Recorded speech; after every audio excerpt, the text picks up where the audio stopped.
All right. So Garo, is it Garo or Garo? Garo. Garo Agopian. So this guy, let me tell you about this guy. Got his bachelor's in business admin in 2010 at Higazian. Did I Correct. say that? Higazian University. Got a master's in business admin from Lebanese American University in 2014. Got his PhD in marketing at Ren, Ren Rensselaer. Rensselaer Polytechnic Institute just a couple of years ago. And you were my professor. Yeah. So, hello, professor. Hello. Thank you for taking the time out. You got the stash going. I complimented you already, but it looks good, man. Not gonna lie. Thank you. I appreciate it. What made you want to go with that? Well, a lot of effort, both mental and physical effort, went into this mustache. So first of all, I had to think about whether I wanted to go with the mustache or not. And then when I decided, okay, let's do it, I had to actually physically do it, right? So yeah, it was a twofold process. So I appreciate it that you think it's looking good. Yeah. But how many other compliments have you got on it? Well, let's say quite a few. Oh, snaps. Yeah, dude, it looks good. I can't rock it like that. That's why I go with the beard. I had a mustache and my girlfriend said it looked ugly. Well, okay. So if the girlfriend thinks it's ugly, then you got to go with the flow, right? Yeah, yeah. But she said she likes the beard, so we're There you going go. with the beard. Okay, perfect. I actually had a beard up until yesterday when I decided to go with the mustache. So yeah. Oh, really? It's brand new. Oh man. Now you got your. Oh wait. Also, you're a published professor, right? That's how you Mhm. say it. Refurbishing services and how services enhance consumer well-being in the Journal of Services Marketing, Volume 32, Issue 3. Well, let me say I'm glad you've done your research. Yeah. You know, when I have like professors and stuff on, like Hmm. I actually want to be prepared. But when I have my friends on, well then we just turn on the microphone and just go with it. Fair enough. Okay. So first off, how did you end up where you are? Wow, that's an excellent question because I think about that question a lot myself. I Yeah. just think that so far my life has been like a series of events and that each one has led to the other. So, like, I think that right now I'm in Chicago, courtesy of being in New York first. And then I'm in New York because I was doing my MBA. And Mm-hmm. I was doing my MBA because I met someone who encouraged me to do my MBA. And I met that person because I was in a specific field. I was in the arts.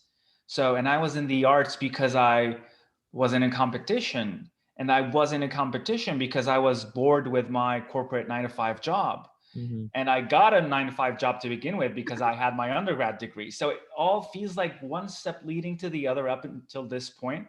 And sometimes I think about that myself and I'm like, I kind of am grateful, but I'm also like, it was all due to my hard work. It didn't like come just out of the blue. It wasn't like, poof, you're here now. No, it Yeah. was never that way. Yeah, And I would nobody. like to share that aspect because some people, so I know this from myself. When I was an undergrad student, I used to look at my professors and was like, wow, they're really lucky they got there. But now I Mm-hmm. get it that it's not luck that gets you there. It's like your hard work and more importantly, your perseverance. Mm-hmm. Do you know Alejandra Sanchez? Yes. Yeah, she said that some when you're in like a master's or a PhD program, they'll ask you, "What are you even doing here?" Let me tell you an interesting story about that. Mm-hmm. My very first PhD class, the professor said, if you are doing your PhD to get rich, get out of here. This is not the track to take if you want to get rich. Mm-hmm. So, yes, I concur with what Alejandro Sanchez said. Yeah. And I actually talked to Robert Cook like Uh-huh. an hour and a half ago, and he explained like all the work that goes into it. And it's really you don't get it by accident, and you don't get it unless you really want it, you know? Well, you have a PhD. I agree with Dr. Cook. Dr. Cook was actually my neighbor right before the pandemic. We had offices right next to each other on campus. Wow.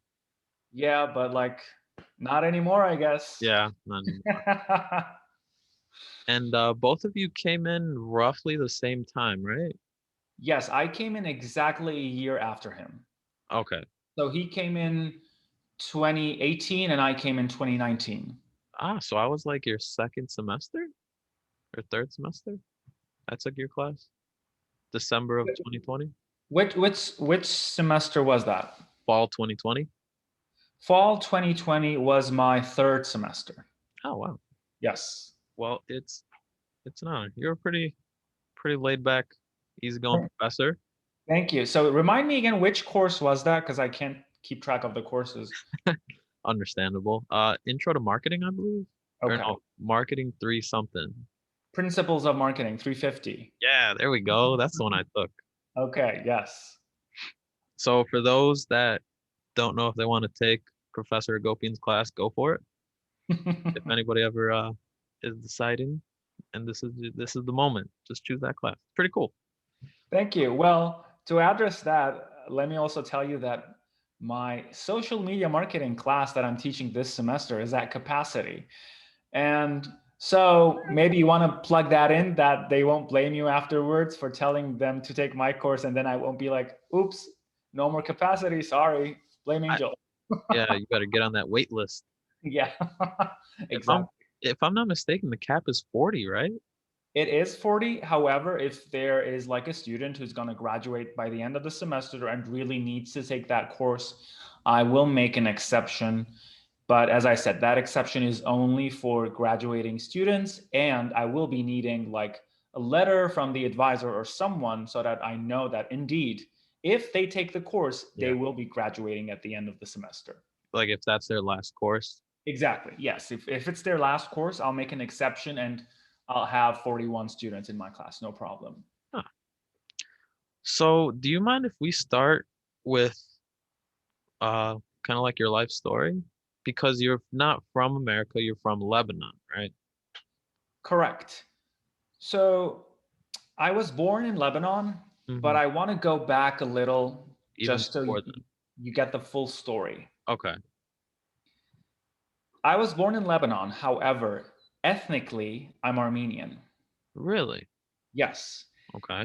And the reason I was born in Lebanon, or the reason my parents decided to have me in Lebanon, is because my grandparents were survivors of the Armenian Genocide, Oh, wow. which was the first genocide in the 20th century. Really? Yes, This is pre-World War II, right? Like 1920? 1915. It is during World War One. Ah, okay. Wow. Yes, so my great grandparents survived the Armenian Genocide, and so my grandparents ended up in Beirut, Lebanon, Hmm.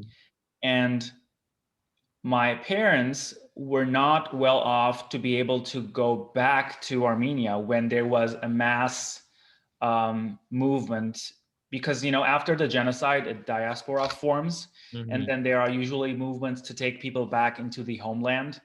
So my parents were not rich enough to take part of that movement and go back and establish themselves in Armenia, so they had me in Beirut, Lebanon.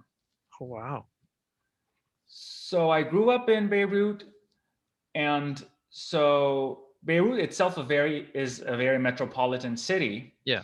and me already not being ethnically Lebanese also added to that. So for example, I speak four languages, Hmm. and I've had friends from different ethnicities, different faiths, religions, etc. So I really had that metropolitan vibe while growing up. Hmm.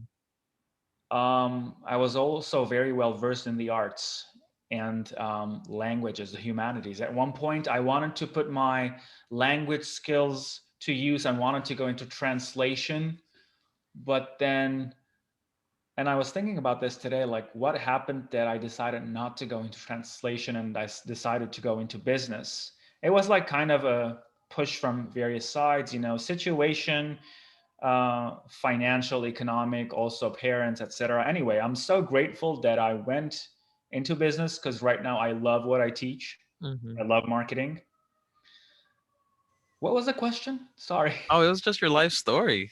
Yeah, okay. But we have all the time as long as you need. Just, go for it. I just don't want to ramble if that's not the point, you know? So, yeah, this was basically it, me growing up and then going to get my undergrad at Haigazian University, which was the only Armenian higher ed institution in the world outside of Armenia at the time. Oh, Now, wow. I know there's one in LA right now because there's a huge Armenian population there, but at the time that was it. And so I got my bachelor's degree. Hmm. And then again, because of family circumstances, I knew I had to get a job. I couldn't go into a grad degree. We couldn't afford that because my sister was the next in line to get her bachelor's. So Hmm. I started working a corporate job, 9 to 5. I didn't like it. So in order to compensate for the fact that I wasn't liking my job, I relied heavily on my extracurricular activities, the arts. And then I was fortunate enough to get into an MBA program on a scholarship. Oh, wow.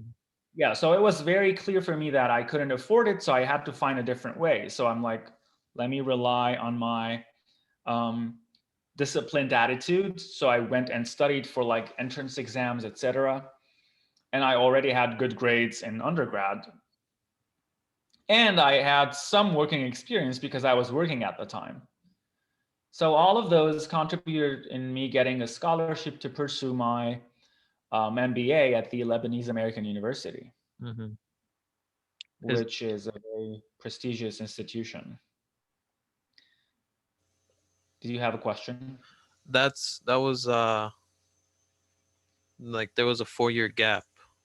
So how long were you in industry? 2 years. Okay. Yeah, so 2 years in industry and then full time MBA for 2 years. Hmm. Okay. So because I got the scholarship, so one of the requirements for the scholarship was to be a full-time student and get the degree in 2 years, as opposed to 3 or 4 years, like some of my friends at the time who were with me. Oh, wow. You know, they were working on the side, so they took longer to graduate. You know, which is normal. You know, Yeah. if you have a job at the side, you can't be a full-time student. Yeah.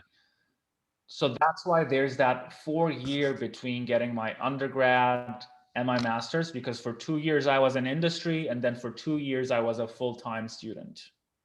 And you know what? I think it was a smart move of me to put money on the side while I was working for those 2 years, because for the coming 2 years I really didn't have an income. So I Yeah. spent that amount that I had put on the side back then. So then how did you end up being a PhD candidate? Okay, so while I was doing my MBA, Hmm. because they knew, the professors knew that my passion was marketing, Hmm. they informed me that that institution, the Lebanese American University, was giving scholarships for students who got accepted into a PhD program in the United States, as long as they promise, well, of course, contractually promise that upon completion of their PhD degree in the United States after 4 or 5 years, they will go back and become professors at the Lebanese American University. Oh, wow. Yeah, and this is one of the ways that the Lebanese American University, or LAU in short, keeps their high standard, because they get professors who have PhD degrees from the United States, Hmm. which um, is no secret that the United States is among the Yeah. world's leaders when it comes to higher education. Yeah.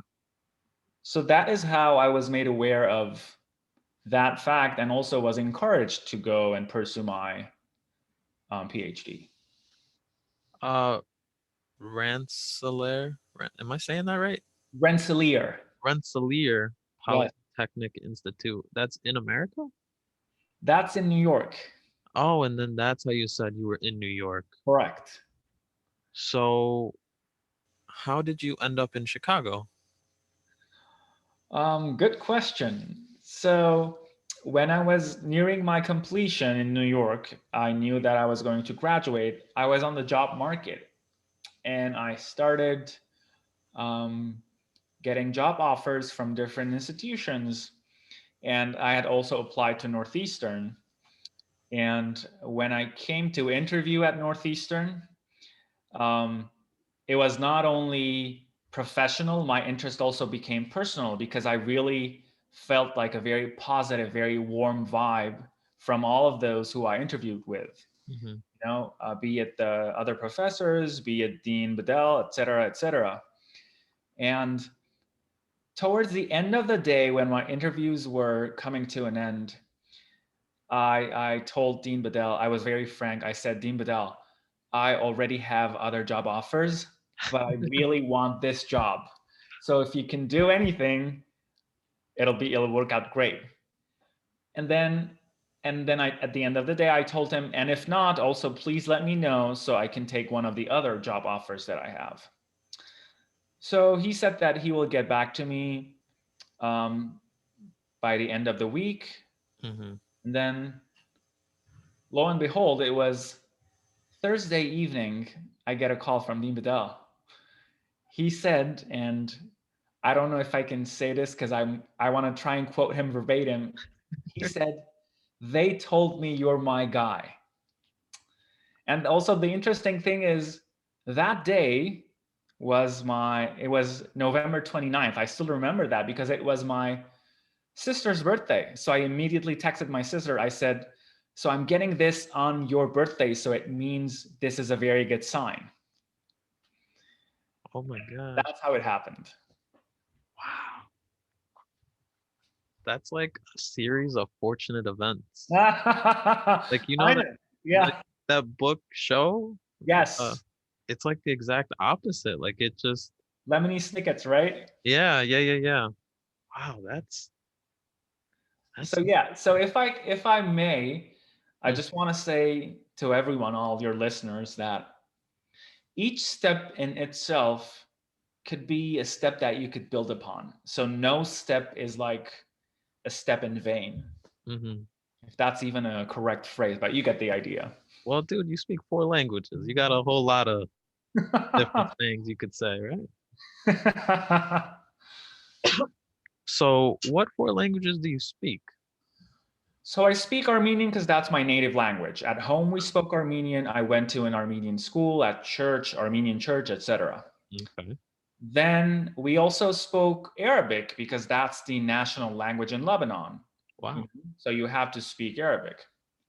And then obviously English because that's like the worldwide language. Hmm. And then also French because in that part of the world, French is a very common language. So, after the world wars, Lebanon was a French mandate, just like Palestine was a British mandate. Hmm. So, for a very long time, French was the official second language in the country as opposed to English. It is only now that English has replaced French, but because French has a long standing tradition of being spoken, uh, it's still very prevalent. I heard somewhere that in that part of the world, it's more common to be like trilingual. Yes, absolutely. So any random or average person you might encounter in Beirut will speak Arabic, English, and French. Hmm. Now, because of my Armenian heritage, I also speak Armenian. But what you said is absolutely correct. It's like the norm that people speak not only two languages, but three languages. Three, yeah. And I don't know if this person was joking because I saw it in a meme, but they say like you'll go through two or three different languages in the same conversation. Oh yeah, in the same sentence even, not just a conversation. Yes. That's so interesting. Yeah. You know, that's what contributes to the metropolitan vibe of that area. Hmm. Because if I'm not mistaken, Lebanon is a rather small space, right? Oh, it's very small. It's like it has almost the same area size of New Jersey. Oh, wow. Yeah. And it's like, I actually just looked it up prepping for this. It's like 8 million people. I wouldn't even say 8 million. I would say maybe 7. And let's keep in mind that a million Hmm. is that additional million are refugees, Oh, wow. particularly Syrian refugees, and also a sizable population of Palestinian refugees. Because of what's going on in the surrounding countries, there are a lot of refugees that come into Lebanon. So if we're going to say 7 million, which I think again is a little bit of a stretch, but just for the sake of conversation, if there are 7 million people, I would say a million or maybe 1.5 million are refugees. Wow, I didn't know that. I Mhm. knew that that area of the world is a little politically unstable, I Oh, guess. absolutely. Politically and also very recently economically. Well, yeah, the entire planet just went down the Yeah. toilet in 2020. Um, so you have to go back, you said, right? To teach over there? No, and let me tell you why. What? Because, Okay, yeah. well, if I had to, I wouldn't be here right now. So, after coming to the United States and spending my first year here doing my PhD, Hmm. I realized that I don't want to go back. And that is when I had to terminate my contractual agreement with the Lebanese American University. And they let you out of it? Well, if it's a contractual agreement, it meant that I had to pay a penalty. Okay. So that's how the agreement really happened. But also, I want to mention that they were completely understanding, and they were also supportive of my decision.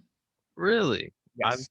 wow, that's impressive. I've heard a lot of people never get out of contracts. I'm sure you've heard it with like the music industry and like Yes. Hollywood Absolutely.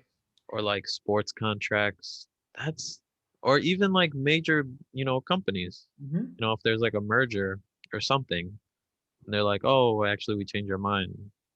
They will never let you out of it. I guess that's the flexibility of academia, maybe. Maybe. I don't know. You're like the third or fourth person. Like like I've been really able to like pick their brain, and Mhm. everybody seems to have a really interesting story. Like that's so insane. I don't know. It really it really lends itself to how diverse we really are as a planet. Absolutely. I agree. Like I know one of my good friends, he's barely left the city of Chicago and he's only really gone to like Indiana and Wisconsin. Okay. Yeah. Interesting. Yeah. And you're from a half world away. That's I don't know, man. That's crazy. That's insane. But you seem like you said you enjoy what you do. I do. I really love teaching. I love the interaction that I have with students. Um, but also, let's be real. I'm not able to do that with the given situation as well as I would do it as well as I did it prior to the pandemic. When we had in person. Correct. When we had in person teaching, that truly was my passion. I really enjoy being in the classroom with the students, talking about topics that not only I like, but also topics that are very relatable for the students. It's like marketing is everything that's around you. Hmm. So, and that's the view that I adopt in my classes to make it, I mean, you've been there, so I make it very relatable. Yeah. And I enjoy that. I enjoy when they can relate to what I'm telling them. They can also share their experiences and opinions, have their input. So it's not a one-way lecture. It's more like a conversation, Hmm. And I'm trying to do that as much as I can, given this Zoom platform. Yeah. And I think mainly because of what I'm hearing from the students, I think I'm doing a good job. But in absolute terms, I cannot compare it to the classroom, the in-person setting. Yeah. Well, that's definitely a new challenge to somebody that hasn't done online classes before. Like, how do you make in person, online, and keep students engaged? Right. And it's not only about using the technology, it's not about the platform. I have no problem using Zoom, I consider myself to be digital native. It's not about just how to use, the tech, the software, the hardware. It's about the interactions. It's about keeping students engaged when I can't directly look into their eyes. I can't like gauge their involvement from their body language, et cetera, et cetera. Especially when everybody has their camera off, it drives me up a wall. Oh, it's like a sea of like black boxes, and I'm just talking to maybe two or three students who have their cameras on. Yeah, you know what? It's funny you say that because that's one reason why I try to keep my camera on Hmm. is just to like, go professor, Yeah. And I told them this semester that um, this is not something graded, but for those of you who constantly keep their cameras on and constantly are in sync with me, I will be giving extra credit at the end of the semester because I just want to give them the credit, because not everyone's doing that. So those students who are doing that, they deserve something extra. Yeah. Dean Bedell told me a funny story. He taught one of my classes, and he said there was this one student that just the entire semester didn't have his camera on, and he put he put that student in the waiting room just to see what would happen. And apparently that guy just turned on class, turned off the camera, and walked away for like every class. It's kind of Well, funny. I don't know. At that point, why did you even sign up for school? Like, come on, guy. good question. I don't know. Well, I feel like I enjoy learning. Maybe that's why I do the podcast, Hmm. but not everybody's like that. Yeah. No, That's I okay. agree. I agree. Absolutely. So your, how do I say it? Your published article, Hmm. Refurbishing Services and How Services Enhance Consumer Well-Being. Hmm. Do you mind telling me a little bit about that? Not at all. So this is a very interesting context. So refurbishing services are those services that give like a second life to Mm-hmm. goods, Yeah. right? Let's say you have an heirloom, you have a piece, but now it's not working or it's like very old. You want to give it a second life for whatever reason. Mm-hmm. And those reasons are part of what I explored. So, for example, I could give you specifics if you'd like. Yeah, of course. There was one story which was very striking where this woman was refurbishing an armchair. Okay. And the story behind that armchair is because that armchair belonged to her grandmother. And then it was passed on to her mother. Oh wow. And then her mother now passed it on to her. Mm-hmm. And she wants to keep it in the family, but she also doesn't want to keep it just like in the attic. She wants it to be a part of their daily rituals. Mm-hmm. So she wanted to refurbish it so that it gave her uh, pleasure, let's say enjoyment. Yeah. So she did that, and then now it became a part of their daily lives because it was in their living room. So she also went into explaining how she chose the new material, how she made sure that she keeps the spirit, but also makes it more modern. And then at the end of the story, she told me that now she's using this, but in the future, she's going to pass it on to her niece. And then she also shared a picture of herself and her niece sitting on that armchair, and she's reading a story to her niece, Wow. just like her grandmother used to read stories to her mother on that armchair. That's one of those things that gets you right here, you know? Exactly. And there's a lot of emotional well-being that goes into this process, and then the refurbisher was like, for her, the refurbisher was like a magician, because he was able to take that family heirloom, which was like now old and dusty, but had a lot of meaning, Hmm. give it a second life, renew it in the way that she wanted it, and then give it back to her. So, and there are a lot of other stories with regards to watches, other items. But yeah, that's the basic concept of how these services affect emotional well being, but Hmm. they also have a non direct benefit, which is the benefit of going against consumerism. There's this new trend of fast fashion right now, which is Yeah. very harmful to the environment, not just to your pocket. And this is also another way of, and maybe this is why I'm a big fan of secondhand or thrift stores, vintage shops, antiques, etc., etc. Well, that's, if I'm not mistaken, there's an ongoing court battle, right? Between people that want to fix what they have, like their John Deere tractor or their iPhone. And major companies are saying, no, like you own the physical thing, but that software still belongs to us. Right, correct. So that's kind of like the same thing. It could be. The only distinction is that goods like the iPhone Hmm. are not made to last. Sadly true. Yeah. Yeah, so that's the difference between when you get like, I don't know, a Hager pottery a statue, let's say, Hmm. which is made to last.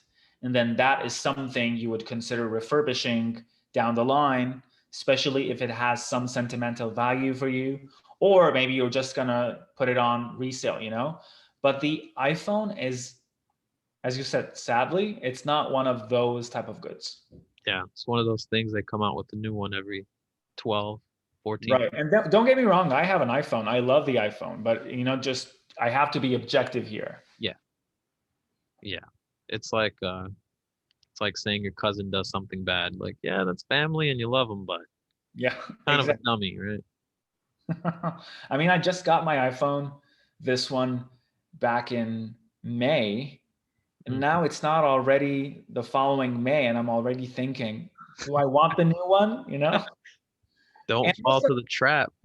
these organizations encourage you to do that, because I haven't even paid for mine, completely, but they're telling me, no, it's fine. We can just give you the difference, et cetera, et cetera.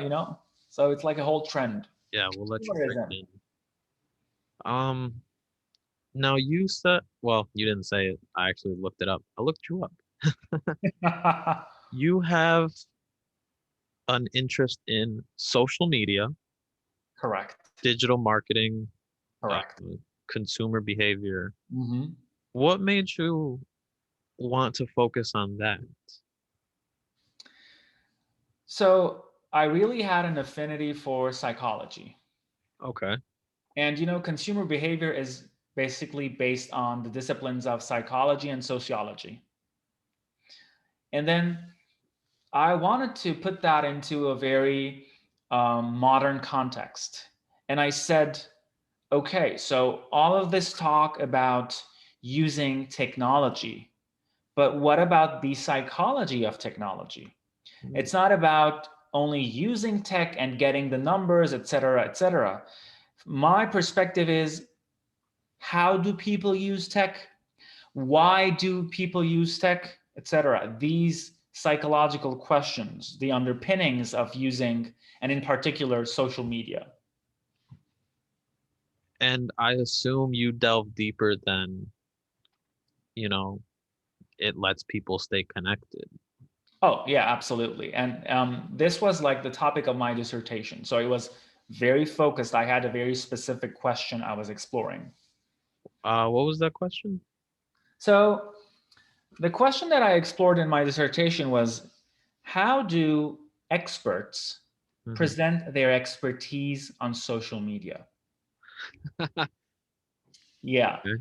So experts are very important on social media because if you are an expert and then you combine that with influence, Hmm. so we call that a market maven. So you become a market maven. So you are combining both expertise and influence. And on social media, that's very important because if you don't have expertise, but you have influence, you're just an influencer. Yeah. Now, on the other hand, if you don't have influence, but you only have expertise, it means nobody knows you and your knowledge is not being shared. Hmm. So it's very important to combine both the expertise and the influence. And that was the topic of my PhD dissertation.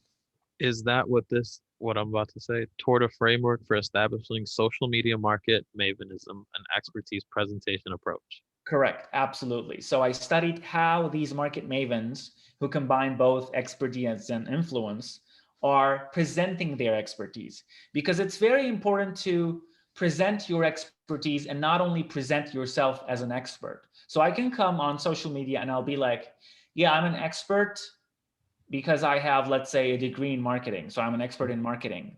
But how am I presenting my expertise, my knowledge? And that is what I explored in my dissertation. So, how do you feel about, they call this era like the age of information. I Mhm. feel at the same exact moment, it's the age of misinformation.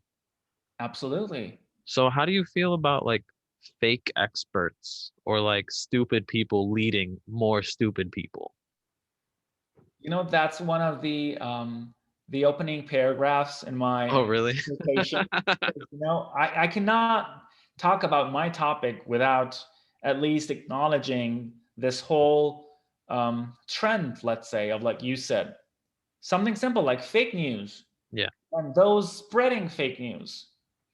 And then there are also those who are not necessarily spreading fake news, but they're not really spreading useful information. There's also that type too. Yeah. So it's like a plethora of different types of information spread, or as you said, misinformation spread. Yeah, it's not so much like a continuum. It's more like a whole plane, right? Yeah, absolutely. Because we know that smoking has, adverse effects to health, but there were doctors that said, back in the day, smoking has no considerable effect on the human body. Right. And that's something that a lot of people have gripes with the mainstream media, right? Yeah, absolutely. Absolutely.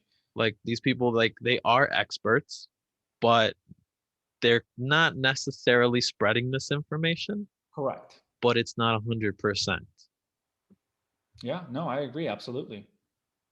Oh man, that is so then how do you feel about like when that happens, when you do have a PhD, but you're kind of being paid to say something to a million people? That's a funny thing because when you have that expertise, let's say, Hmm. you have to actively pursue now the influence because influence also doesn't come like poof, it doesn't appear out of nowhere. it's Yeah. only it's only one in a million that you get someone like Kim Kardashian, but not everyone is Kim Kardashian. You have to actively take some steps to get to that level of having a certain amount of influence so that when you put your word out there, Hmm. there is enough of a spread, enough of an information diffusion. Hmm. I don't know, man. I see a lot of these people that pretend to be experts, I don't know if you've noticed, but everybody nowadays is a PhD economist on social media. For example, yes. Two Uh, two months everybody, ago, oh, go ahead. 2 months ago, everybody was an expert politician, Yeah. and these 2 days, everybody's an expert economist. So yes, I hear you. I agree. And then all of 2020, everybody became a medical doctor overnight. Yeah. See? I know, I know a couple of people that didn't have, I personally did not set boundaries. So they would send me all of this stuff that I know is wrong, Mhm. but like they wholeheartedly believe it. And you can't even communicate with somebody like that when they're not even, when we're not in the same reality. I don't know if you've ever No, gone I through hear that. you. I have a friend who um, forms very strong opinions without being informed about a topic. Whereas I usually take the route that if somebody asks me for my opinion on a topic that I don't have enough information, I'll tell them I'm not informed enough to form a well-versed opinion. So yeah. I mean, this is also the age of extremes now, Mm, as I'm sure you know. yeah. Everybody is like yes or no, or like one or two. Um, Or like left or right. yes. Oh my God, there's no middle, there's no kinda, there's no medium, except, you know what? I feel like a lot of educated people are more in the middle than anything. I don't know. I don't know. Do you believe that Twitter and like YouTube should be counted as like the public square? Okay, so do you want us to take them one by one? Sure, sure. Let's And start Twitter. okay. And would you like to elaborate on how you want me to answer this? Do you want me to rephrase it? I mean, whatever you want, whatever makes it easy for me to give you exactly the answer that you're looking for. So Twitter, well, not only Twitter, but Twitter, Facebook, Parlor, Hmm. YouTube. There's a sense of we need moderation Okay. on these platforms. Hmm. And some people are complaining that, oh, that's censorship. Now, Right. theoretically, censorship is only against the government. The government can't say you can or can't say something. A private company can tell you to go to hell. Um, Right. Now, some people are saying, like, well, now it's kind of the public square with how technology is so intertwined with humanity. So, should it be like the public square where you can say anything you want? And this brings in the issue of freedom of speech, right? Yes. Um, Absolutely. So, you know, we should always keep in mind that these social media platforms started as individual initiatives, Hmm. right? So think of think of a similar concept, let's say a privately owned boutique, a physical store, Or a bar. or a bar. Yes. So if you are the owner of that bar or restaurant, you have the right to admit people in or not as you please, Hmm. right? Now the issue comes in when, like you said, it becomes so intertwined with um, the general public's conversation, Hmm. and this brings in the topic of engagement, participation, and democracy. Hmm. So it was the day before yesterday, we were discussing exactly this in my social media marketing course, because it was a chapter where I was introducing the concept of social media. I told the students it's very important for us to understand what social media is before we talk about social media marketing. Hmm. So we have to understand social media, and then we can talk about how to use social media as a marketing vehicle or a platform. So one of the underlying principles of social media is that it should foster engagement, participation, and democracy. So what does this mean? This means that theoretically, anyone and everyone should be able to say anything and everything they want on social media. Mm-hmm. And again, as I said, this is freedom of speech as we know it otherwise in the non-digital world. Yeah. This is in like uh, a pink version of the world, though. What do you mean? What I mean is, this is all good until what is being said, in this case on social media, Mm-hmm. is having almost criminal repercussions. So, Okay. in that case, what do we do? Do we adopt censorship? Because if we adopt censorship, then we are definitely avoiding those, for a lack of better term, criminal activities. But also, if we are adopting censorship, are we going against the principle of anyone can say anything on social media?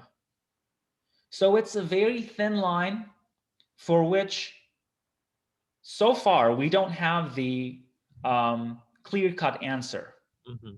right? Um, what was the question? Sorry, I feel Uh, like I diverge a lot and start that's cool, talking. man. That's cool. This is fascinating stuff. Like, should we moderate? Oh, should we adopt censorship and moderation? Yeah. Okay. I'm not a politician, so I can't give I you, know you I don't can't, lie. yeah. So I can't tell you yes or no. However, what we saw recently, Mm-hmm. I don't know how much I could uh, Well, express political views because I don't want to cause you trouble at the end, well, I mean, as long as you're not saying like, oh, we need to, kill people or extremist stuff Yeah. like that. I think we're good. Okay. So then let me put it this way. If it makes you feel I would, better, um, you can say whatever you want and Mhm. whatever you're comfortable with. And if it is an extreme view, well, I will, ask you about Oh, okay. So let me put it this way, and then you can consider it extreme or not. That's up to you. I was completely and absolutely against what happened on January 6th. it. Okay. There is no hesitation in me saying that out and loud and proud. And to make it even worse for me, January 6th was my Christmas. Oh no. Armenian Christmas is on January 6th. So, and that's because the Armenian church is an Eastern Orthodox church. I don't know if you know that story of how Christmas ended up on the 25th, but that's a whole different conversation topic. But what made it very personal for me was that it was also on my Christmas. So instead of being able to celebrate Christmas, given the circumstances, I was just watching the news and getting frustrated. Did Uh, I answer the question? yeah, yeah, yeah. It's all good, man. We could take this podcast wherever. I don't know if you have something to do later, but I don't got nothing to do later. Well, I don't have anything to do either. It's a pandemic. What am I Exactly. supposed to do, right? You can't go to a bar or go to dinner or nothing. No. I mean, any rational person would say trying to overthrow democracy is wrong. And there's no real spin on it. I know people were trying to spin it as like, oh, it's not that bad. Um, Clearly some people did agree, but the vast majority disagreed with what happened January 6th. So a lot of these people, they got banned off of Twitter, banned off of YouTube, Mhm. and now they went to Parlor. You know, Yes. do you know about that? Yes. What are your thoughts about that? You know, it's very interesting that they sort of migrated over there Mhm. because initially they were like causing their own downfall by documenting their crimes on social media. Thank Like, you. are you kidding me? Thank you. Somebody else says it. So I wasn't really surprised that now, okay, now they're going to Parlor, and probably in their mind, they will continue documenting what they're doing now on a Yeah. different platform. You know, for them, it's just a different outlet, let's say. But the whole concept of live streaming or posting their own videos and pictures, oh my God, it was mind baffling for me, to say the least. Well, Parlor actually started banning a couple people as well. I didn't know about that. Okay, You but know, even the extreme of the extreme, they were getting banned. But let's say a relatively harmless view, like flat Earth. You have traveled across the globe. mhm. What do you think of censoring relatively safe views like flat Earth or dinosaur Earth or whatever the hell Earth? So here's my personal opinion. Hmm. For someone who's tweeting that the earth is flat, let's say, Okay. right? And again, I'm not a policymaker. This is just my opinion. Yeah. I would not be for censoring or taking down that tweet just from a freedom of speech standpoint. However, I am for flagging that as non-scientific, non-accurate information. I think that's definitely fair. This is not an opinion, that they're saying something that, oops, they're not telling me whether someone's beautiful or not. They are saying something which is not true. Yeah. So I am absolutely for flagging that with, I don't know, a phrase that says this is non accurate or this is non scientific, non evidence based information. Well, that's what a lot of companies are doing, right? Like YouTube, I know they'll send you to a Wikipedia page, like immediately below the video, if it's something like that. Or Mhm. like with the election results. Right. Yes. For a very long time, we were getting that sentence that the results haven't been finalized yet, or even up to like a couple of hours ago on Instagram. If you posted an Instagram story that had something to do, even remotely related to the pandemic, Mhm. there was like a button which would take you to a government affiliated website. Like the CDC. Correct. Okay. Hmm. That's interesting. Well, at first, a lot of people didn't believe it, right? Uh, and then it became, oh, it's not that bad. And now everybody's just over it. Okay, so let's parse that out. At first, some people didn't believe in it. Yeah. It's unfortunate to say this, but we still have some people who don't believe in it. You know what? You're right. You're right. And then those who were saying that it wasn't that bad, they're still saying it isn't that bad. And then what was the third group? Uh, that they're just over it, that they Ooh, don't care anymore. and that is probably the most dangerous because while there is human fatigue, Hmm. the virus doesn't get tired. And this is the most dangerous of the three, in my opinion. You think so? Yeah, because you could say, oh, it's not that bad, but you could still be very careful yourself, and Yeah. try not to spread it, etc. But the minute that you say it's not that bad and you are over it, it means you are increasing the risk. And I mean, that's what's happening. Yeah. I as of right now, I work in a COVID testing lab where we swab. residents of nursing homes and like small hospitals. Uh-huh. And for a long time, December, yeah, Hmm. a little bit after December, I started seeing a lot more positives. And in my head, I'm like, why am I seeing this? But then I remembered Christmas, Yep. Thanksgiving. Yep. Absolutely. People wanted to go out on Halloween. It's like, come on, man.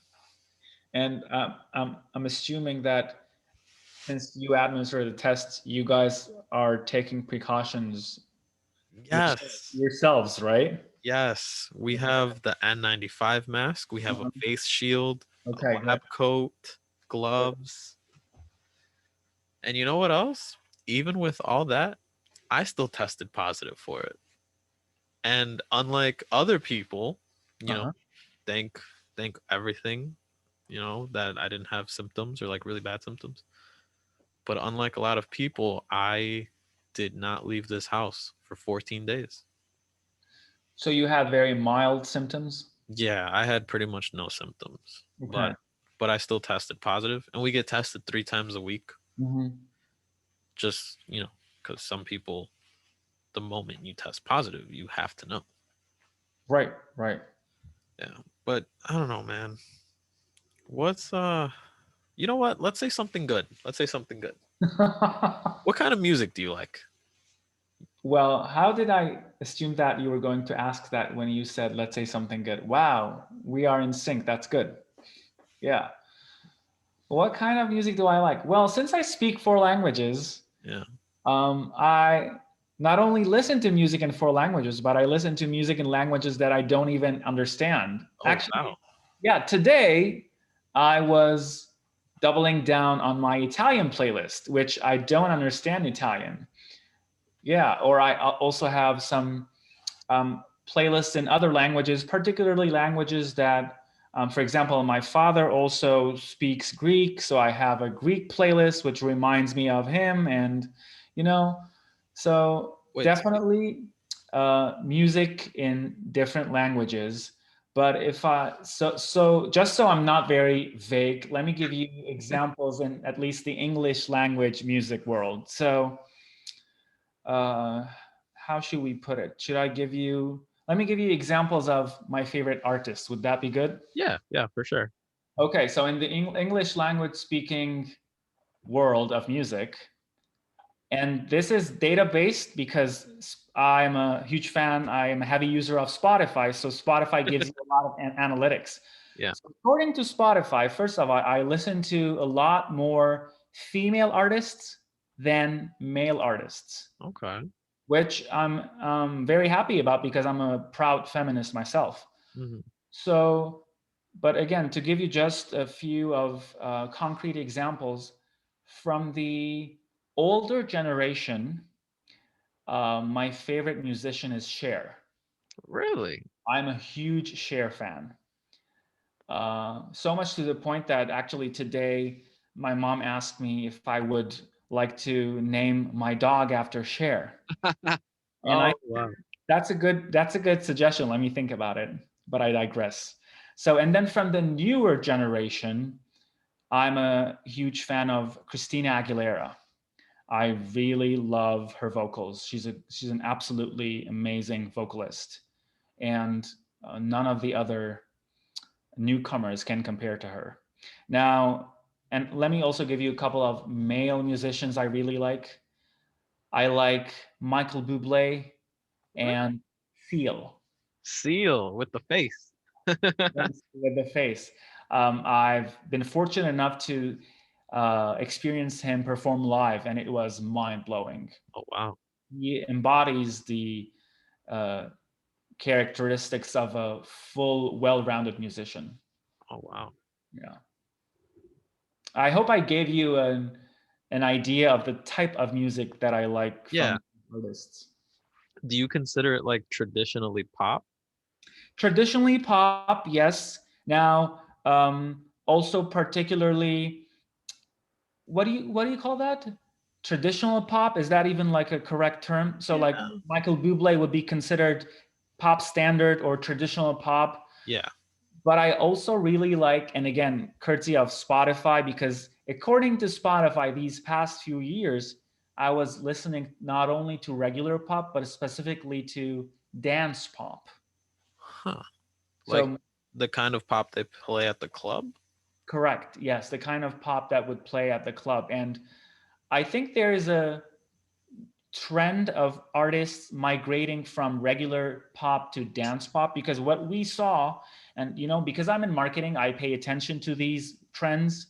What we saw happen this past year in 2020 is that mainstream artists, and I can give you examples, mainstream artists who were not dance pop artists, who were just regular pop artists, Mhm. released dance pop records. So to be specific, we had Lady Gaga, Mhm. Dua Lipa, and Kylie Minogue. They all three released dance pop records. So Wow. this is also a trend which, as a marketing PhD, if I'm doing any consulting, I would ask my clients to capitalize on this trend. Wow. I did not know that. I mean, I haven't been listening to too much music, Okay. modern music. Like I'm very stuck between 1995 and 2007. Like very Okay. hard bookends right there. Well, to be fair, 1995 to maybe 2000, almost the same, 2007 would be probably my favorite era of music. Yeah. Well, aren't you like 30?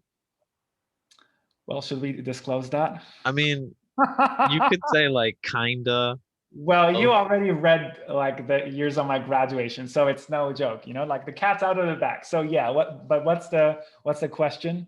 No, I was just gonna say we're about the same age, right? Uh-huh. So that would make sense. Oh, I see. Okay. That would make sense. And that the 90s were, particularly the mid to late 90s. Again, I'm very interested because the marketing force behind changes even in the entertainment industry are humongous, right? So the mid 90s to late 90s was a huge shift in the type of pop music that was presented in Hmm. the Western world. Um, Late 90s was the genesis of what later became known as teen pop or bubblegum pop. Yeah, And this is a trend which actually didn't originate in the United States. It actually came from the United Kingdom. really. It started with the Spice Girls, who are considered to be the best-selling female group of all time. So Really? it started with the Spice Girls in the United Kingdom, who were not just putting out pop music, but were targeting the younger generation with bubblegum pop or teen pop. And then the United States record companies were like, again, marketing, how can we capitalize on this trend? So they were like, let's do the same thing, but instead of having 5 girls, let's have 5 boys. Hmm. And so they sent boy bands to Europe, Sweden particularly, to record Spice Girls-esque tracks and then market them in the United States. And this is where we got the Backstreet Boys. This is when we got NSYNC. Wow. And then they said, okay, so now how about we do the same, but instead of having 5 boys, what about if we have 1 girl? Because we also want to tap into younger girls. And was the genesis of Britney Spears. And then Disney came in. Disney was like, we have this great singer who's singing Disney songs. What about we transform her into a copycat of Britney Spears so we can also make money? And that's when Christina Aguilera happened. Oh, really? And then came even other similar pop stars such as Jessica Simpson, Mandy Moore. They were all following the same formula. Um, and also at the same time, Cher, who I just talked about, Uh-huh. Cher's management was like, okay, Cher is now 50, so she's not really on par with those who are like 20, 25, the younger generation. Hmm. What are we gonna do with Cher to market her to a new audience? And that's when they changed Cher's repertoire from rock and roll to dance pop. And that's when she put out the Believe record and all those club worthy songs. And also that is interesting because that was the first time, believe, was the first time that autotune was used in a pop song. And that's why for a while after that, it was termed as the Cher effect. Really? Wow. I had no idea that Christina Aguilera came from Disney. Yeah, so she actually started with Disney because she sang the song for Mulan. Really? Yeah. So the animated feature Mulan, she sang the song from Mulan. This is before she became like a mainstream Yeah. pop singer, just like Britney Spears, just like NSYNC and Backstreet Boys, etc. Wow, that is so interesting to be able to see it like that. Yeah, one of my lifelong goals is to put these into words, you know. Let's see what happens. Well, I mean, you could say anything you want here. Thank you. I appreciate that. At some point, if I remember this right, that's so interesting because in the 80s, Hmm. late 70s, all the way to the late 80s, they were kind of riding that wave, right? Like Michael Jackson, Prince, Hmm. um, Absolutely. And then came Madonna, and then right. came Whitney Houston. Absolutely. It was also a trend that was prior to the time period that we just talked about. Yes. And they kind of rode that wave Hmm. until the late 90s. Correct. Absolutely. That is so interesting. I never thought about that. And this is important with regard to the longevity of artists like this because you always have to cater for your target audience, Hmm. and the only way you can cater to a new target audience is to present something that is in sync with them. Remember when in class we talked about segmentation, Yeah, targeting? The same concept applies to the entertainment industry. After all, it's all about marketing. yeah, that's literally all it is just marketing and making sure people like it. Yep. Dude, you should be like a marketing professor or something. Yeah, yeah, maybe. Like you could teach a class on this. Actually, I was talking about this with Dean Bedell of coming up with a specific entertainment marketing class. That's a great idea. Yeah, he loved the idea too, but then, the pandemic happened, and I'm like, sorry, Dean Bedell, but the pandemic is stronger than all of us. Well, from what I heard, if you believe hard enough that it's not real, it's not real. Oh my God. Do you ever see yourself going back into industry? Pardon? Do you ever see yourself going back into industry? No. Really? Yeah. I see myself doing what I do now on the side, which is consulting to on a larger extent, but I don't see myself leaving academia and going into industry because, as I said, I really enjoy what I'm doing right now. Yeah, because these are great ideas. This is stuff I've never thought about. You got some good ideas. Let me Thank you. tell you. Yeah, that's so interesting. So how do you feel now, like what is it, K-pop? How do Okay. you yeah, what are your thoughts on that now that it's kind of taken over the world? It has, absolutely. It has totally taken over the world. And it's interesting to see, to celebrate something because, as legend has it, we tend to think of the United States as being the center of the world, and it's Yeah. really not. So it's very refreshing to see something coming from, like you said, halfway um, on the other side of the globe and taking over the American markets. And obviously, I don't understand the lyrics, but sometimes the tracks are produced so well that I really enjoy the music. And Yeah. this is where, what they say, music is like a universal language. You don't necessarily have to understand the lyrics to enjoy the music. And that's absolutely true. I mean, I have a few K-pop songs, which I've added to my playlists.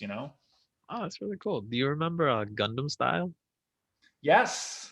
Oh, there was also a dance. Yeah, Yeah. that thing. Oh man, that was That was probably one of the first ones. It was back in 2011, maybe, yeah, 2011, 2012. I was still in high school. something like that. Yeah. That and you know what's funny is nobody knew what he was saying, and then when you tried to translate it, it didn't sound good. Oh, really? Yeah, because people tried, I don't know, people tried doing that. So like they could understand it, but it's like no. That's interesting because great artists, they're gonna be great. Kind of like a great athlete, like they're gonna be great. Yeah. And I think with music, granted, it's subjective, one person can say it's good, one person can say it's bad.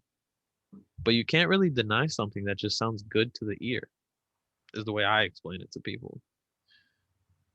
Right. And then, there's always that conundrum of artists, and this is not only for music stars, it's also the same for like actors.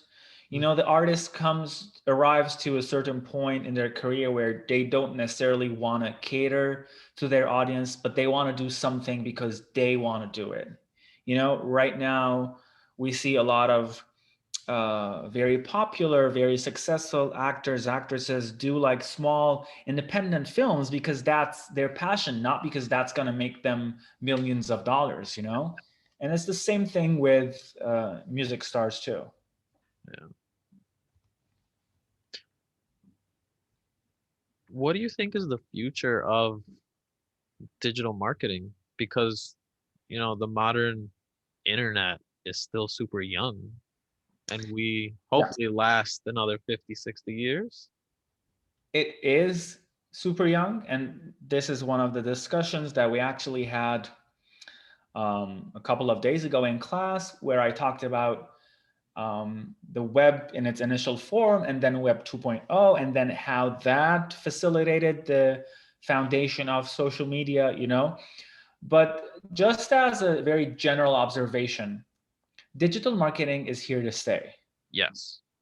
Will the actual social media platforms that we are using right now stay or not? That is the question.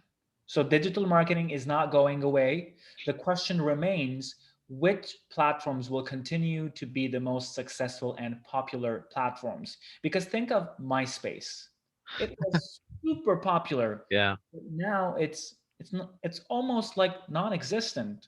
Yeah. So that's why I said to the students, I was presenting some numbers to them, like how Facebook and Instagram are very popular. And I said, 2 years from now, if TikTok continues on the wave that it is on right now, and it has been on the past 2 years, so it also continues that for, let's say, another couple of years, then we will start to see TikTok as a social media platform that has at least 4 or 5 years of success under its belt. But I said, but we don't know that. Well, if you asked anybody 20 years ago, Mm-hmm. when do you think Sears is going to go out of business? They'll say never. Good question. Good point. Um, MySpace as well. Did you have a MySpace? I did not know. Oh man, you missed out. Um, I cringe thinking about that. Like thinking of stupid stuff that I put up. Well, if you're gonna go down that route, then probably 5 years down the line, you will look at Facebook and have the probably the same feelings, right? Oh my God, I think about that right now. That's why my account is private because there's so much dumb stuff that it's just like, Yeah. I don't know, being 16, 16-year-olds make really dumb decisions. Nothing bad, of course, Right. Right. but just stuff that you see as like a 26-year-old. You're like, I don't know if you have any of those, but I got a lot. There's, do you know Tupac? Uh, Mhm. yeah, you know Tupac. You know how he had Thug Life tatted on his stomach? Uh-huh. There's a picture of me with Sharpie. with Thug Life across its stomach.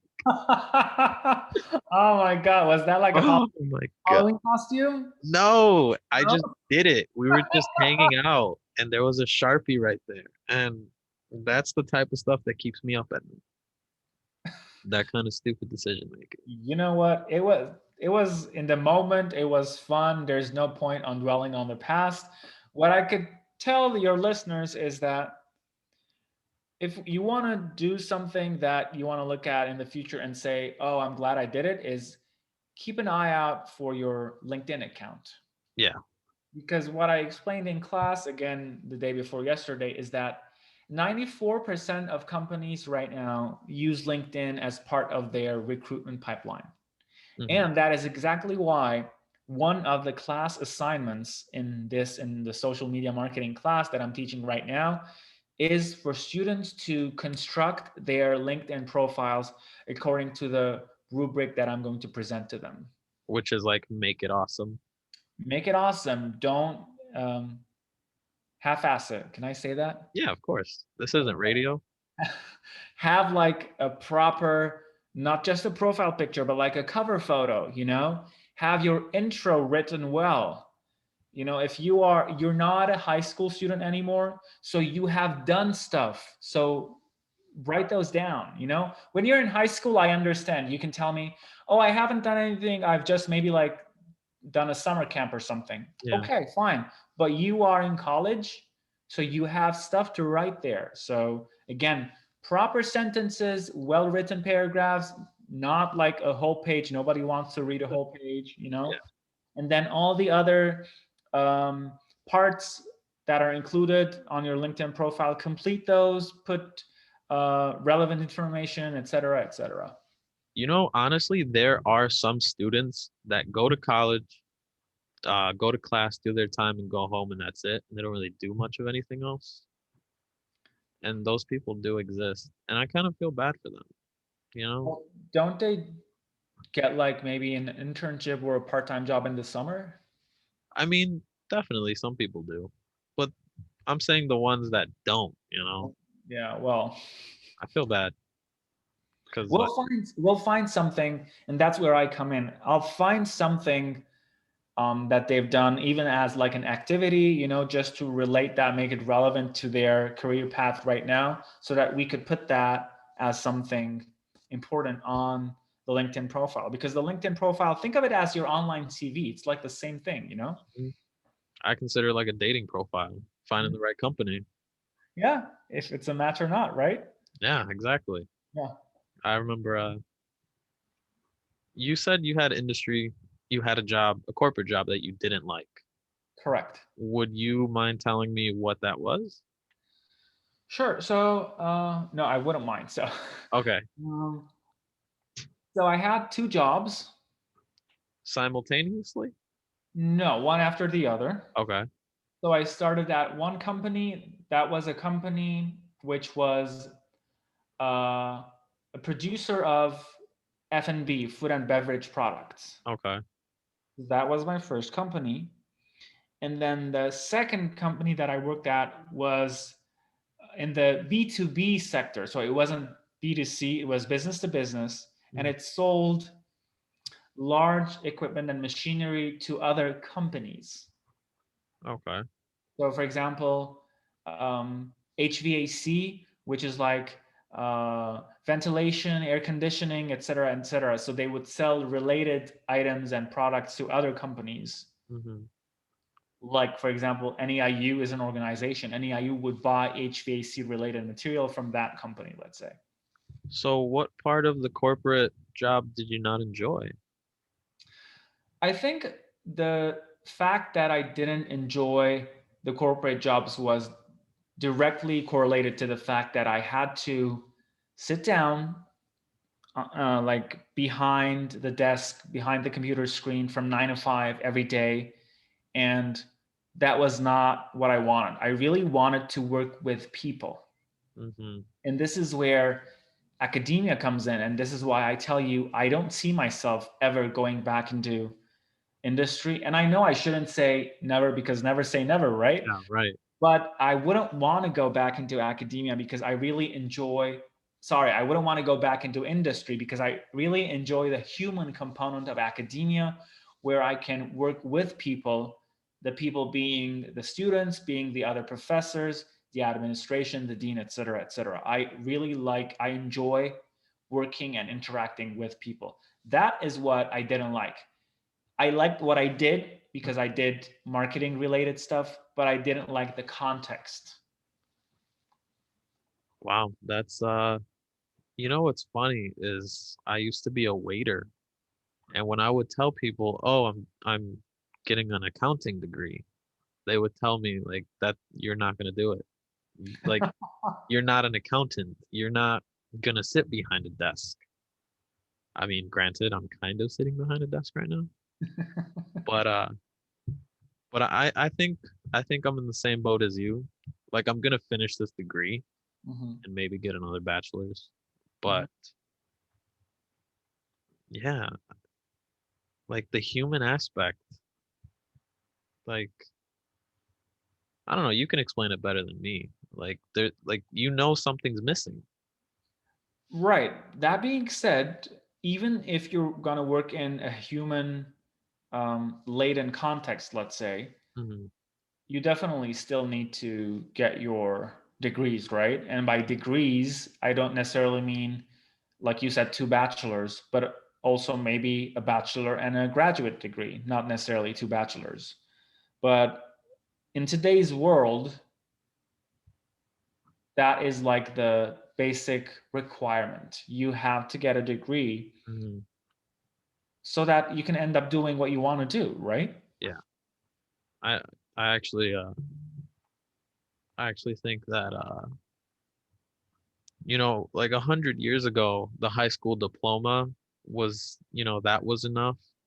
Now it's the bachelor's. Correct. Yeah, absolutely. And maybe in the future, if you want to be somewhat successful, you're gonna have to get a master's. Probably, yeah.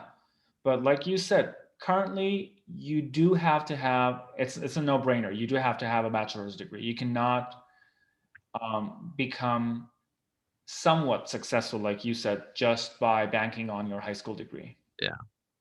I my jobs weren't uh as chill as yours, I guess, because you were still doing marketing. My jobs were like overnight Walmart stocker or Hmm. like working in the restaurant. Hmm. I don't know. Now that oh my God, I'm having like a spiritual awakening. I can't be an accountant. Well, think of it this way. If you want to have like a long-lasting permanent position in Walmart, they're going to ask you for a bachelor's degree, right? Yeah, So yeah, I mean, a huge corporation like Walmart, you won't be able to get by just by having your high school degree. yeah. I mean, maybe you can be an assistant manager, but no, no, no. Because thinking about it, after an accounting degree, you can get a CPA Hmm. along with an MBA. There's a program at our school that you can get both right around the same time, right? There you go. Yeah. See, do we even have PhD programs? We should, right? We don't have business PhD programs. We do have other PhD programs, though. Hmm. Damn. Robert Cook, he got all of his stuff at Alabama. Yep. He said he took you to dinner. He said he like you two how did he say it? He said that you were very interesting and that he asked how exactly do you pronounce your name? I don't remember that he asked me that, but yes, we did go. It was right after I had just moved to Chicago. We did go to a restaurant that was recommended to us by Dean Bedell, actually. Yeah. Yes, I remember it. However, I don't remember that he asked me about the correct pronunciation of my name. Oh no, he asked me to ask you. Yeah. So I remember, um, so we went out on that dinner, and then we sent a picture to Dean Bedell because he had recommended that restaurant to us. And then we said, okay, so next time we're going to go with Dean Bedell and Hmm. probably some of also the other faculty. we never got to it because the pandemic happened. So, What are you looking forward to the most once it's over? wow, that is a great question. It's been a year, over a year, Over a year, yes. and they're projecting summer, maybe a little later, that we'll go back to normal. Late summer, yes. Yeah. Correct. Because summer is when the general public will be vaccinated. Hmm. So by the time everyone is vaccinated, it'll already be Late late summer, summer. So going into fall. I would say just to be on the safe side, we would start getting back to normal maybe early fall. Yeah, that's when you finally see the effects of vaccinating everybody. Oh, absolutely. But that being said, and again, since you have given me free reign to say whatever I want, right? So I don't know if we're going to go back to in-person teaching for the fall semester. So I heard something through the grapevine that it might be like a hybrid situation where we would start the fall semester teaching remotely, Hmm. but then halfway through the fall semester, when we know that everyone's been vaccinated, we will go back to in-person teaching. It's so exciting. Well, right, but you can't quote me. And to everyone who's listening to me, don't quote me because I heard it through the grapevine. It might be completely not true. I'm just repeating what I heard. And I know it's not good to repeat something that you're not sure of, but I guess we're past that point now. So Well, if, you know, 25 million other people can do it, that one's pretty harmless, right? I'm excited to go out to dinner again. oh, I hear you. I'm tired of cooking for myself. I remember when I first arrived to Chicago, Dean Bedell gave me like a list of recommendations he made with regard to restaurants that he thought I would enjoy because I love going out and dining at restaurants. Mm. And I couldn't get to, maybe probably I only got to one out of those or maybe two, but What? then I didn't get to that. And then right now, because of the harsh economic situation, I don't know how many of those survived. That's a great question. No, restaurants usually, and we're talking about boutique restaurants. He didn't recommend me like Burger King or McDonald's. Like, I Yeah, mean, even if he did, I would have said no, thank you, Dean Bedell. yeah. So the kind of restaurants that he recommended are not like fast food large chains. They're like independent, boutique, small, privately owned restaurants that in this climate, I'm not sure if they actually survived. Wow. Can you imagine like pouring your heart, soul into starting a restaurant January 2020? I feel bad for those people because Yeah, those people exist as well. absolutely, absolutely. And I don't know how you feel about it, but I feel like the most of us were kind of hung out to dry by, people in positions of authority. Oh, I'm not even afraid to say it. The government, absolutely. Yeah, Look at other developed nations all over the world, yeah. and then look at us. I mean, come on. I mean, if I'm not mistaken, we were rated as one of the highest and most prepared nations to battle a global pandemic. Well, we were until the administration took away that Yeah. legislative body and the corresponding funds. So, what do we expect? Well, I'll be honest, Professor. I did not expect the wrong decision at every turn. Like I expected you like accidentally make the right choice. You know? Good point. I don't know, man. You know what? I'm gonna I'm gonna stop here. I'm not gonna say anything more. If you really want to hear what I have to say, we can do it off air. Okay, okay, okay. But what if some people are interested, like a whole new perspective? Join your class. There we go. No, I make it very clear that I don't address politically charged questions in class. I tell the students, if you want to know my personal opinion, come to my office hour and tell me that, and I'll tell you my opinion. But I don't want to speak on topics like that publicly in a class setting. I mean, I've told students, please don't even ask me if I have a cat or a dog, you know? And then some students it was this semester, a couple of weeks ago, when I told them that, some of them said, okay, we're not going to ask you, but can we guess? I Oh, said, I love it. Like I said, pushing boundaries. yeah, I said, sure. So two of them said, you look like a cat person. You carry yourself like a cat person. What? And I said, okay. And then they were waiting for an answer, like confirmation Uh-huh. or disconfirmation. I said, I'm not going to answer you right now. I'm going to give you some time to see if you probably will change your mind or you will stick to your initial impression, and then we'll discuss it. Wow. You're Yeah. serious. I like that. Do you have any animals?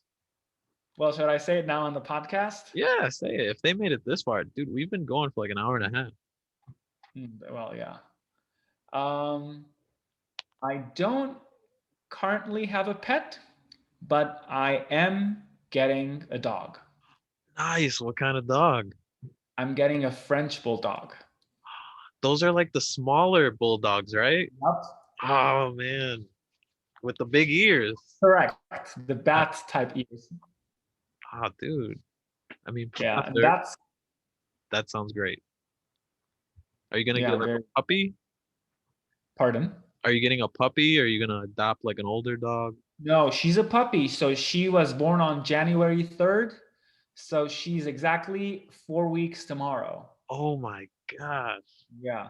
But by the time I get her, she will be, because you can't take away the puppy Yeah. from the mother before she's like 8 or 9 weeks. So by the time we get to our spring break, Hmm. so I can actually have time to arrange getting her to me, she will be almost 10 weeks old. Wow. Yeah. I wish you the best of luck. Thank you. I That's appreciate it. oh my God, having a new puppy. That's so exciting. Yeah. You're gonna name her Sharon. Well, the verdict's not out on that yet. It Oh was a man. suggestion. It was a suggestion that I like, but because I have like a whole list of names that my friends and family members are suggesting to me. So I'm like compiling a list, Mhm. and definitely Share is on the list. I don't know if it'll be the finalist. Cher sounds like a great name. I told my I told my girlfriend like if not if, but when we get a new dog, Uh-huh. I'm gonna give him the most non-dog name. I'm gonna name the dog like Jim or like Fred. And then when people ask me like, "Oh, do you have any, who's in your family?" I'll be like, "Oh, me. We got Fred. We got my girl." Yeah, That's the plan. I've thought about this. there you go. Um, do you feel as if the global market will ever disconnect, or is No. it forever a globalized market? Forever a globalized market, globalized even more than it is right now. Really? Yes, absolutely. So you think that like products will move even faster? Yes, because right now, even though we are globalized to a certain extent, but physicalities still play an important role. Yeah. But that's going to diminish in the future. And that's what I mean by it's going to be even more globalized. Like it's just gonna move faster or more seamlessly? I could say both. Okay. But there would be more opportunities for, particularly with the internet and social media, more opportunities for non mainstream uh, offerings, let's say, to first of all go viral, and then second become staples in global overseas marketplaces. Hmm. Well, I mean, in our lifetime, I don't think the globalized market will ever revert back to like Right. just competing with your neighborhood. Correct. Wow, that's so scary to think about. Well, scary, but also full of opportunities. Yeah, it's so interesting to think about. Mhm. I don't know, have you ever taken like an astronomy class? No, not astronomy. I'm taking one right now and it makes me feel so small. Like it gives me anxiety to think about. And I don't know, like the market as an entity, like the global market as an entity also makes me feel so small. What do you know about GameStop? GameStop. Very good question. So students asked me about this yesterday, or Hmm. was it the day before yesterday? And I said, I've been reading what you guys have been reading, right? Hmm. So the only thing I can tell you is my own opinion on that, on what happened. And let me try to briefly tell it to you as well. So it's always interesting when an established, in quotations, established format is there. Hmm. And even though that format is not the correct one, let's say, but just because it's there, it's accepted. And then the minute that a non established format comes and takes its place, it causes a lot of um, uproar, right? And Hmm. that's what technically what happened. Um, the traditional controlling bodies were faced with a non-traditional new um, A disruption. disruption activity, if you might call it. Mhm. Yes. So here's the thing, though. Did what happened? Was it ethical?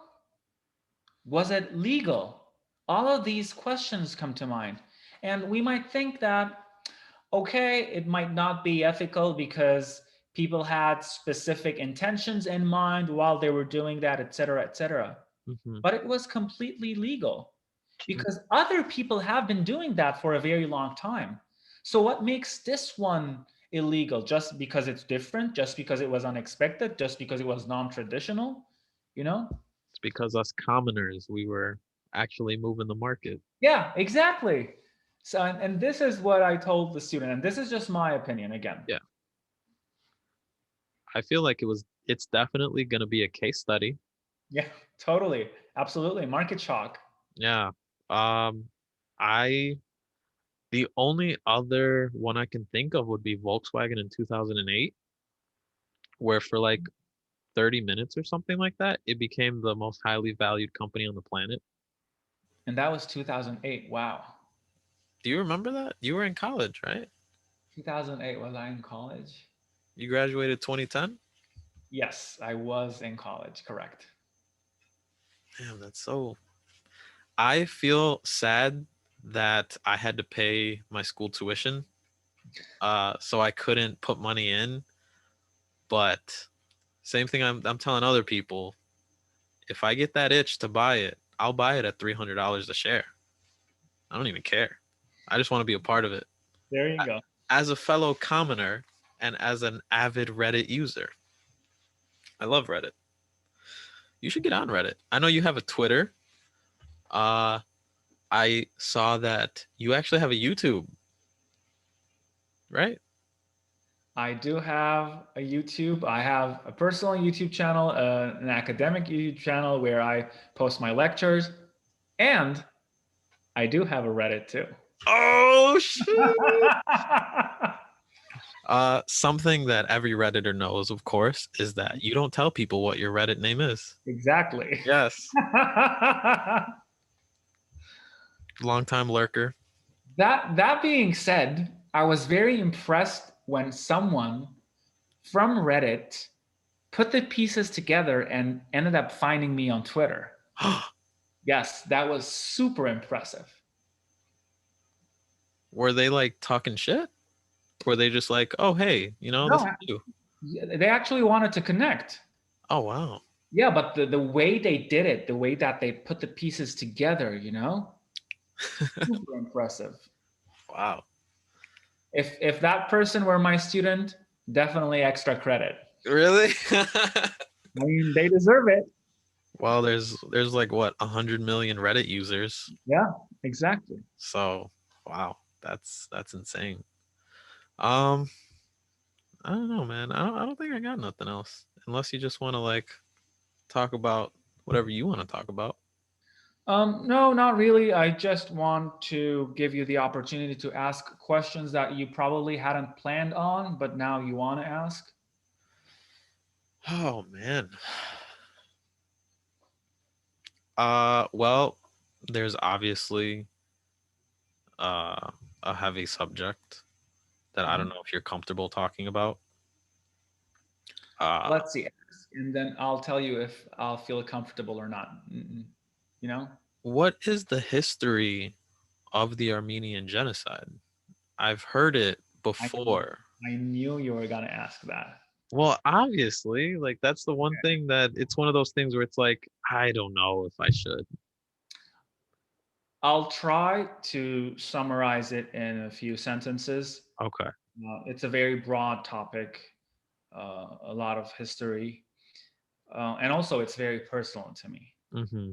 I grew up with, uh, I mean, not just grew up, even right now, my great uncle who's in Florida, Mm-hmm.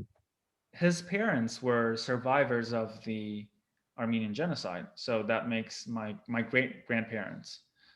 So just the stories and the experiences that he had to endure as the child of genocide survivors, just that is so heartbreaking, let alone the stories of my great grandparents who actually survived the genocide.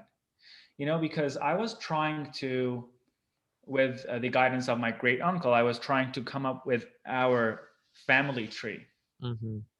And then he was going to come up with some stories and publish that collection as a memoir with the family tree.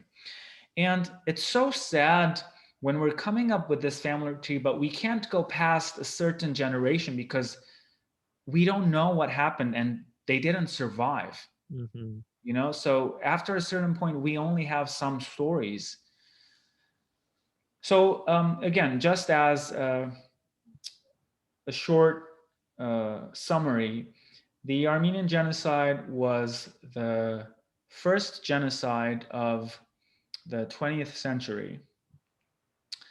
And it was concurrently with alongside the other genocides of the Greek genocide and the Assyrian genocide, all of them perpetuated by the Ottoman Empire, which is current day Turkey. Mm-hmm. Uh, a lot of uh, a lot of reasons why they planned and executed these horrific massacres.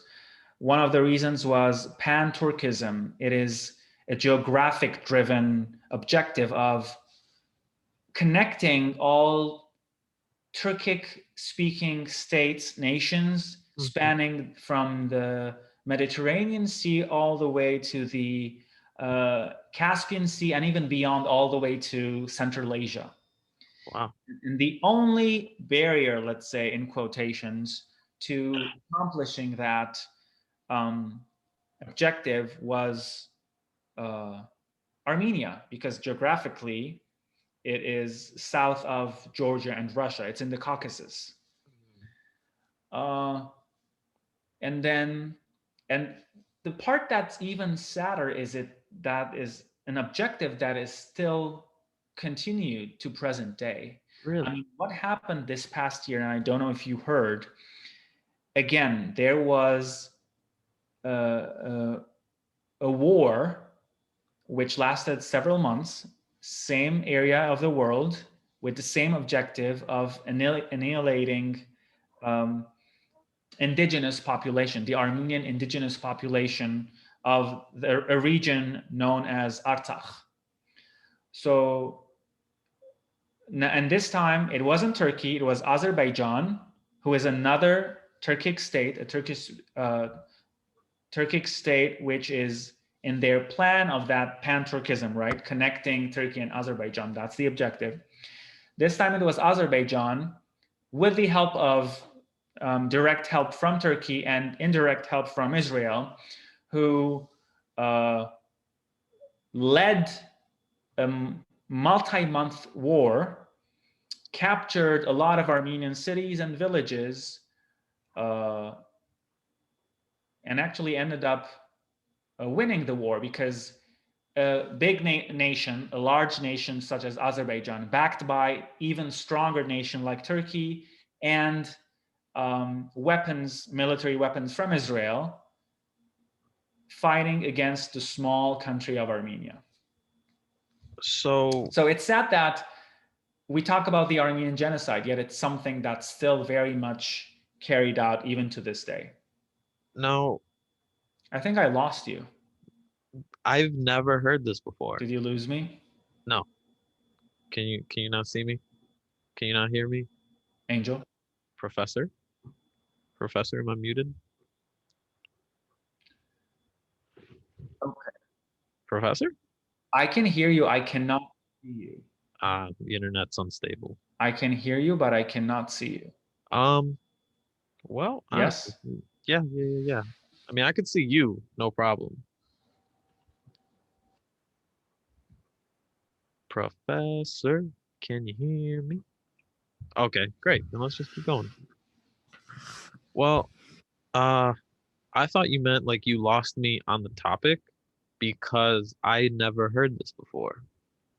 Like I've only heard, well, I'll be honest with you, I only heard the topic name, and I've never known anybody who actually knew about it as well.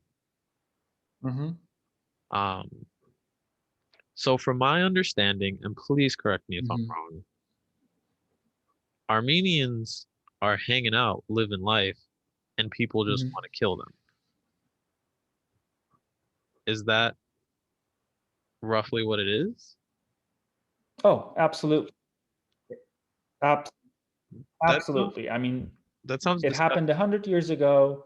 It happened 2 months ago. Well, it is. And it's unfortunate that we live in that kind of world, but it is what it is. I don't know, man. There's it makes me sad to like hear stuff like that only because like granted I'm a nobody, but I try to like help other people I'm cool with and even people I'm not cool with to Mm-hmm. just like do a little better in life. And when there's people out there that like Right. personify Absolutely. evil to that extent, it's really heartbreaking, you know? Um I me agree. I agree. like the only thing that I can think of from, you know, my background is like the Taino people of Puerto Rico just being like Mhm. extinct. Let's be honest, like they're extinct. Um, because of the what is it? The conquistadors? If I'm not mistaken. I don't know, man. It's just sad. It's bullshit. Let's be real. I don't know, man. I don't know. What can we do except be better to others? Like, is it really that hard, Professor? Please tell me if it's that hard. Yep. Absolutely. But yeah, thank you for the time. I don't know if you want to do one more last rant. Shout out It's the not that school, hard. NEIU. You should go there if anybody made it this Um, far. oh, absolutely. Absolutely. Yes. No hesitation. And not just go to NEIU, take my class. If you want to learn about social media marketing, which is the future, man. Correct. It's the future. It is. It is the future. Find. All right. So, how do you pronounce your name?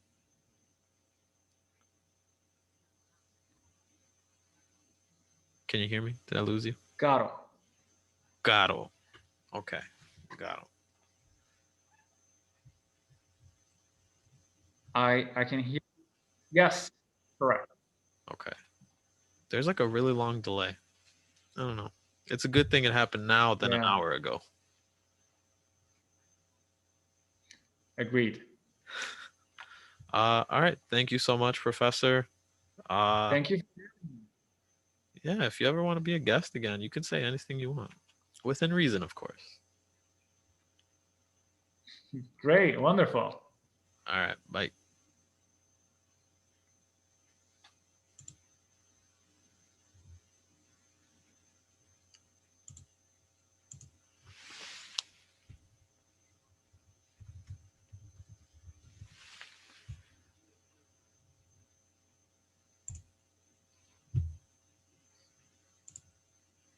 Good night.